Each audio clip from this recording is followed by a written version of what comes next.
인생의 시험을 통과하려면, 오늘 말씀의 제목은 인생의 시험을 통과하려면입니다. 여러분 가끔 바다에 가실 때가 있죠. 저는 바다에 가서 파도를 이렇게 보는 걸 참 좋아합니다. 멀리서 바다를 보면 바다는 참 잔잔해 보입니다. 그런데 가까이 가면 바다에는 꼭 파도가 있습니다. 어떤 데는 큰 파도가 있습니다. 집을 삼킬 만한 큰 파도가 있을 때도 있고, 어떤 데는 아주 작은 파도가 있을 때도 있습니다. 제가 바닷가에 갈 때마다, 파도를 볼 때마다 그런 생각합니다. 이 바다는 살아있구나. 살아있는 바다에는 반드시 파도가 있습니다. 우리 인생도 마찬가지입니다. 우리의 생명이 유지되는 한 우리의 삶에는 고난이라고 하는 시험이 찾아오게 되어 있습니다. 원하지 않아도 바닷물에 파도가 있는 것처럼 우리의 삶에는 고난이라고 하는 시험이 찾아오게 되어 있습니다. 여기서 제가 질문 하나 드리겠습니다. 여러분, 하나님은 우리를 시험하십니까? 시험하지 않으십니까? 다시 한번 여쭤볼게요. 하나님은 저와 여러분을 시험하십니까? 시험하지 않으십니까?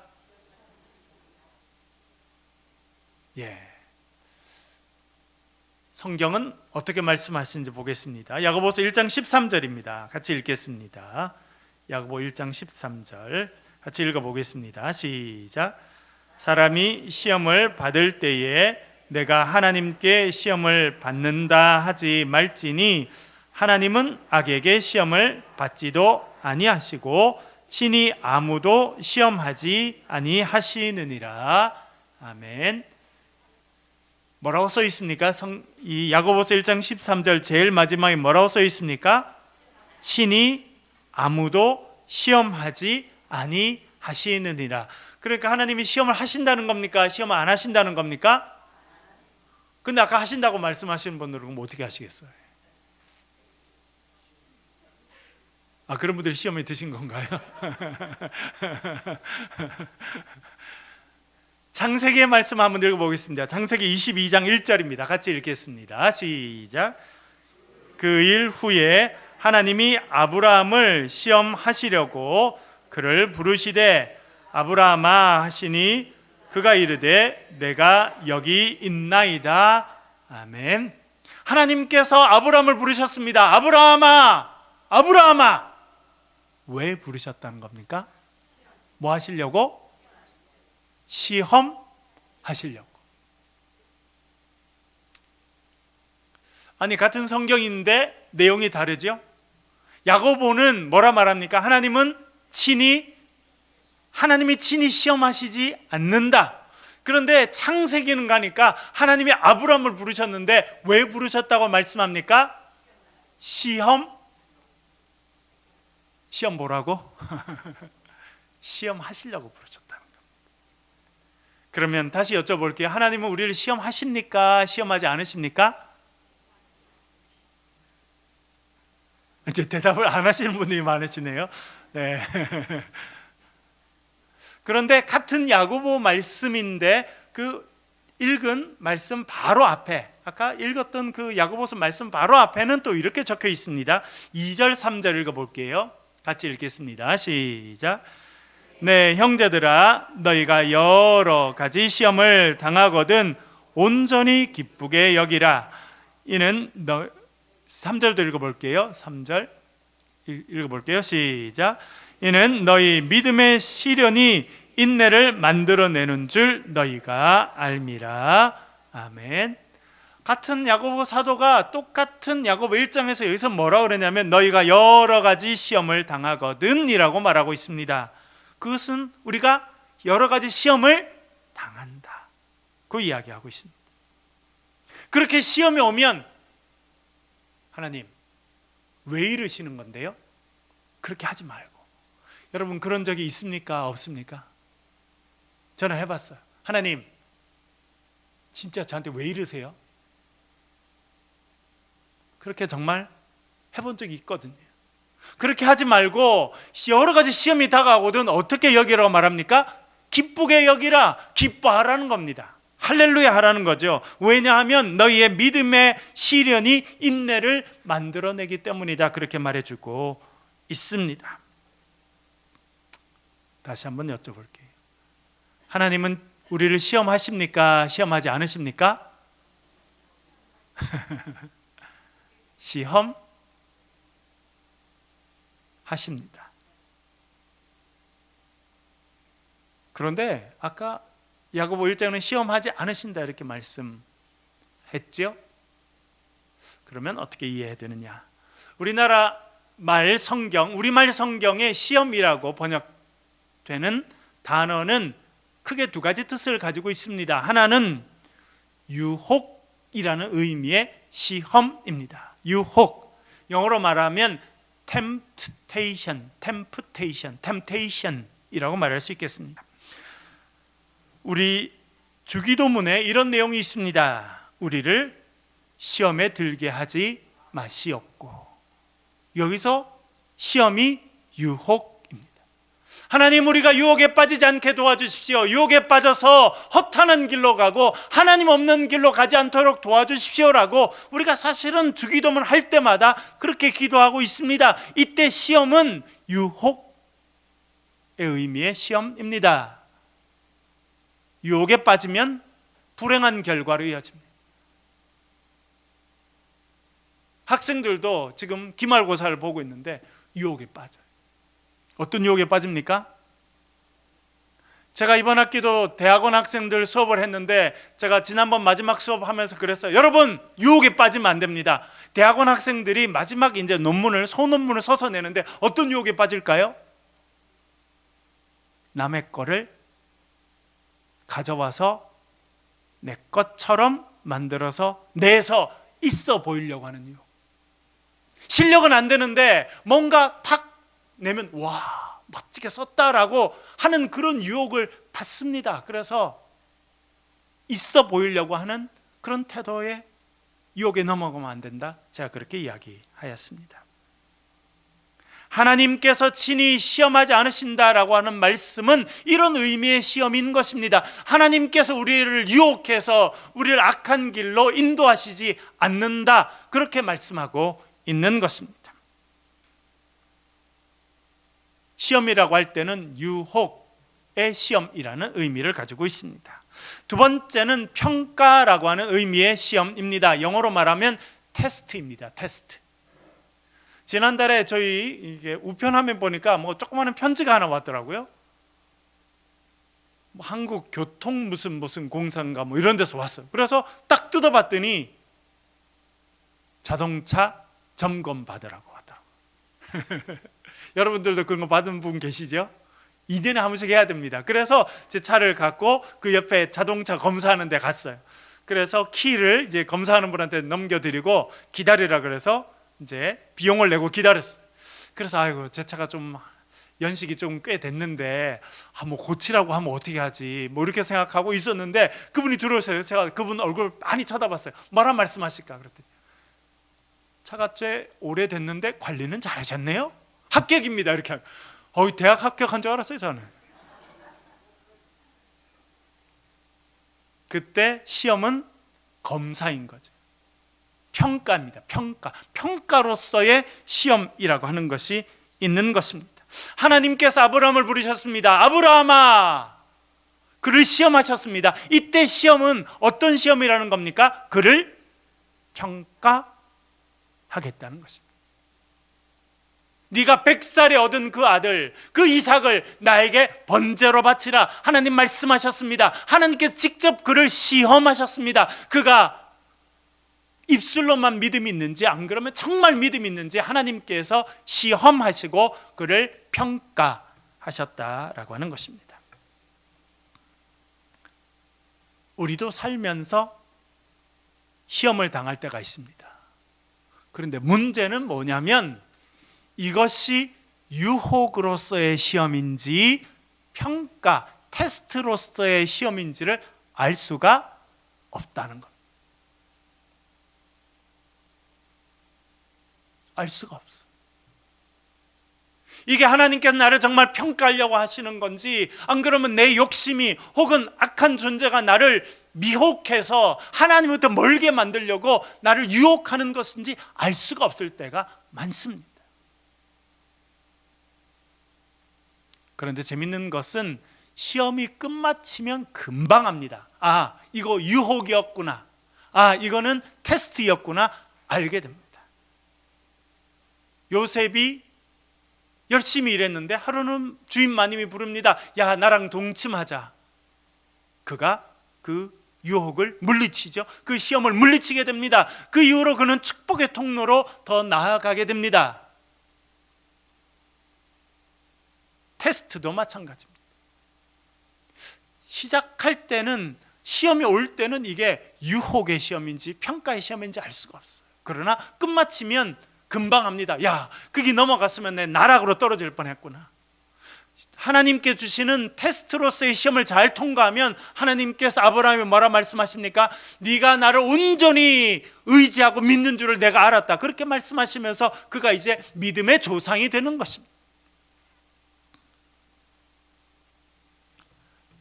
오늘 본문에 보면 모세가 말합니다. 신명기는 모세가 한 설교입니다. 이스라엘 백성들을 광야에 불러놓고 설교를 했는데 이렇게 말합니다. 8장 2절 화면을 보면서 같이 한번 읽어보겠습니다.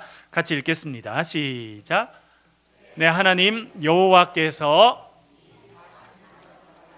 내게 광야의 길을 걷게 하신 것을 기억하라.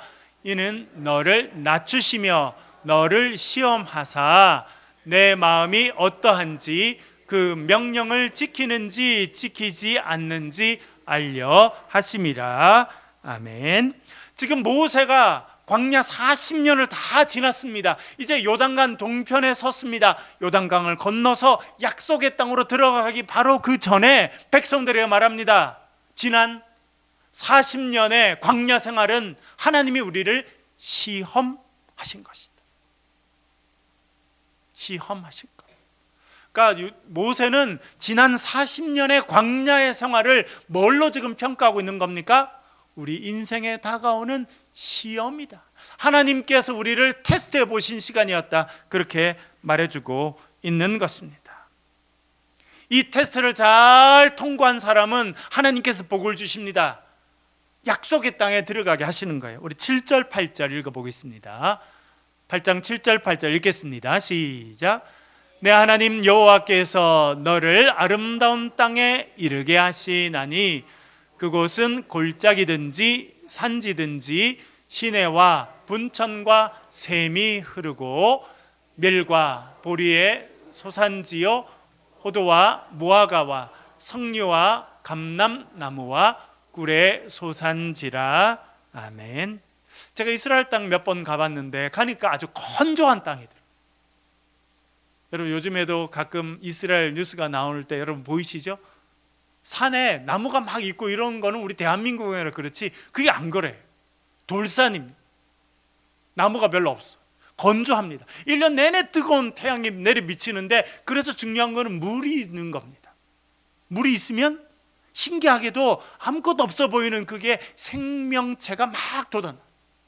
제가 한번 이스라엘 갔는데 키부츠라는 데서 머물렀습니다. 고고학 발굴하는 데로 갔는데 잠은 키부츠라는 데서 자는 겁니다. 이스라엘 백성들이 이렇게 모여서 같이 농사하고 같이 일해서 공동체 생활하는 거를 키부츠라고 이야기합니다. 그래서 저희들이 아침에 새벽에 일어나서 고고학 발굴하고 오고 이제 점심 먹고는 한숨 자고 오후는 계속 쉬어요. 저녁에는 다시 공부를 하는데 오후에 낮잠을 한참 자는데 막 물이 흐르는 소리가 나서 벌떡 잠을 깨서 창밖을 봤더니 밖에 스프링클러가 나와가지고 물을 쫙 뿌리는 거예요.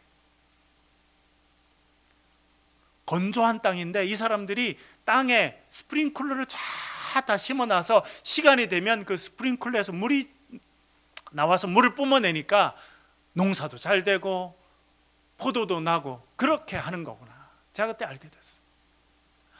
약속의 땅은 샘이 흐르고 분천은 물이 솟아나는 곳을 분천이란 말합니다.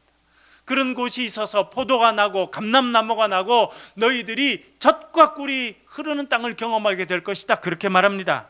또 10절은 이렇게 말합니다. 읽어보겠습니다. 10절 같이 읽겠습니다. 시작. 내가 먹어서 배부르고 내 하나님 여호와께서 옥토를 내게 주셨으므로 말미암아 그를 찬송하리라. 아멘. 먹어서 배부르고 너무 좋은 땅 옥토를 하나님이 주셨구나 해서 하나님을 찬송하게 될 것이다, 그렇게 말합니다. 이것은 광야 40년의 시험을 믿음으로 잘 통과한 사람들이 이제 가나안 땅에 들어가서 누리게 될 복이다, 그렇게 말씀해 주고 있습니다. 테스트를 통과한 사람한테는 이런 복이 주어진다, 그렇게 지금 모세가 말하고 있는 것입니다. 말씀드린 것처럼 모세는 광야 40년을 하나님께서 허락하신 테스트의 시간이었다, 시험의 시간이었다, 그렇게 말합니다. 그러면서 그 목적 중에 하나를 이렇게 말합니다. 너를 낮추시며. 따라해 볼까요? 너를 낮추시며. 우리 인생도 광야와 같습니다. 때때로 우리 광야에 살아가는 우리들에게 시험이 찾아옵니다. 그 시험을 하나님께서 우리에게 주시는 목적이 있습니다. 그 목적은 무엇이라는 겁니까? 우리를 뭐 하시려고? 낮추시려 하신다는 것입니다. 그래서 광야의 때에 시험이 찾아오거든 여러분, 머리를 숙이고 허리를 숙여서 겸손의 훈련을 해야 합니다. 하나님께서 이스라엘 백성들을 광야에 보내셔서 40년 동안 걷게 하신 것은 그들을 낮추시려는 것이라는 겁니다. 왜냐하면 이스라엘 백성들은 목이 뻣뻣한 백성이에요. 저희 이렇게 32장 9절 읽어보겠습니다. 화면 보면서 같이 읽을게요. 시작. 여호와께서 또 모세에게 이르시되 내가 이 백성을 보니. 자, 여러분 목이 어떻게, 자 만져보세요. 목이 좀 어때요? 부드럽습니까? 뻣뻣합니까? 네, 그런 분들은 내일 정형외과 바로 가시면 좋을까 봐요. 뭐 이런 비유적인 표현이죠. 비유적인 표현. 이스라엘 백성들 목이 뻣뻣하다는 것입니다. 고집스럽다는 겁니다. 자기 마음대로 안 되면 뭐 해요? 불평과 원망을 쏟아내는 백성들을 목이 뻣뻣한 백성이다, 그렇게 말하는 겁니다. 여러분, 우리가 출애굽기부터 지금까지 읽어보니까 이스라엘 백성들 조금 목마르면 뭐라 그래요? 목말라 죽겠다. 조금 배고프면 배고파 죽겠다. 하나님 만나를 내려주시니까 아유 만나만 먹으니까 이제 질린다, 고기 좀 먹으면 좋겠다. 그게 이스라엘 백성들이에요. 그게 목이 뻣뻣한 백성들의 특징이라는 겁니다. 하나님의 은혜에 감사하지 못하고 늘 마음대로 불평하고 원망하고 살아가는 백성들. 그래서 하나님 우리 돌아가면 더 좋잖아요, 왜 우리 불러내서 이렇게 힘들게 만드세요? 라고 하는 백성들이 목이 뻣뻣한 백성이라. 근데 목이 뻣뻣하지 않은 백성이 있습니다. 그 사람이 아브라함입니다. 아까 처음에 말씀드린 것처럼 하나님께서 아브라함에게 말씀하시죠. 너의 아들, 100살에 낳은 너의 아들을 번제로 바치라 하니까 아브라함이 뭐라 그래요? 하나님께 뭐라 그랬어요? 이렇게 하시려면 주시지나 말지. 왜 지금 이렇게 하십니까? 그렇게 합니까? 안 그래요. 목이 뻣뻣한 이스라엘 백성들 이렇게 힘들게 하시려면 데리고 나오지나 마시지, 왜 우리를 데리고 나서 힘들게 하십니까? 목이 뻣뻣한 백성들 그렇게 말합니다. 그런데 아브라함은 뭐라 말합니까? 아무 말하지 않습니다. 아이를 데리고 번제에 쓸 장작을 챙겨서 하나님의 말씀에 순종하는 겁니다. 그 백성이 허리를 숙이는 백성이고 겸손한 백성이고 축복의 백성이 되는 것입니다. 여러분, 광야에서 우리의 삶에 인생의 시험이 다가오든 여러분 허리를 숙일 수 있기를 바랍니다. 그것이 지혜로운 것입니다. 그리고 우리 인생에 시험이 찾아올 때 우리가 해야 될 일은 두 번째는 말씀을 붙잡고 살아가는 것입니다. 8장 3절 말씀 읽어보겠습니다. 8장 3절 같이 읽겠습니다. 시작. 너를 낮추시며 너를 줄이게 하시며 또 너도 알지 못하며 내 조상들도 알지 못하던 만나를 내게 먹이신 것은 사람이 떡으로만 사는 것이 아니요 여호와의 입에서 나오는 모든 말씀으로 사는 줄을 내가 알게 하려 하심이라. 아멘. 하나님께서 만나를 내려주셔서 이스라엘 백성들이 만나를 먹었습니다. 매일 아침에 나가서 만나를 먹었는데 모세가 이렇게 말합니다. 하나님께서 너희들에게 매일 만나를 내려주신 것은 사람이 떡으로만 사는 것이 아니라 뭘로 살아간다고 말합니까? 여호와의 입에서 나오는 모든 말씀으로 산다는 것을 교육하시기 위함이었다. 그렇게 말해주고 있습니다. 근데 여러분, 신약 성경에 오면 이 말씀을 그대로 인용하시는 분이 있습니다. 누구입니까? 예수님. 하루는 예수님께서 광야로 가셨습니다. 광야에서 마귀에게 시험을 받으셨습니다. 예수님이 40일을 금식하시고 배고프셨어요. 마귀가 와서 말합니다. 만일 네가 하나님의 아들이거든 이 돌덩이로 떡덩이가 되게 해라. 그렇게 말합니다. 그때 예수님께서 이렇게 말씀하십니다. 뭐라 말씀하십니까? 이 신명기 8장의 말씀을 그대로 인용해서 말씀하십니다. 사람이 떡으로만 살 것이 아니요 여호와의 입에서 나오는 모든 말씀으로 살 것이다 말씀하고 있습니다. 여러분, 이것은 우리에게 지혜를 알려주는 거예요. 인생에 시험이 찾아옵니다. 때때로는 마귀의 시험이 찾아올 때도 있습니다. 우리를 넘어뜨리려는 마귀의 시험이 찾아올 때도 있습니다. 우리가 그때 뭐로 승리할 수 있다는 것을 알려주고 있습니까? 하나님의 말씀을 가지고 살아갈 때 우리가 시험을 이기고 승리할 수 있다는 것을 알려주고 있습니다. 여러분, 이제 내일 모레 성탄절입니다. 예수님께서 이 땅에 오셨죠. 예수님께서는 겸손의 왕으로 오셨습니다. 그러셔서 예수님은 낮은 마구간에 오시고 구유에 누우셨어요. 예루살렘에 올라갈 때도 예수님은 큰 백마를 타신 것이 아니라 나귀의 새끼를 타신 겸손의 왕이셨습니다. 또한 그분은 요한복음 6장에 보면 하늘에서 내려오신 생명의 떡, 살아있는 떡입니다. 우리 인생에 시험이 찾아올 때 여러분 허리를 숙이고 겸손히 살아가실 수 있기를 바랍니다. 그리고 우리의 시험을 이기는 능력은 말씀에 있다는 것을 우리가 기억해야 할 것입니다. 이 성탄절 겸손한 말씀의 사람으로 살아가는 저와 여러분 되시길 주의 이름으로 간절히 축원합니다.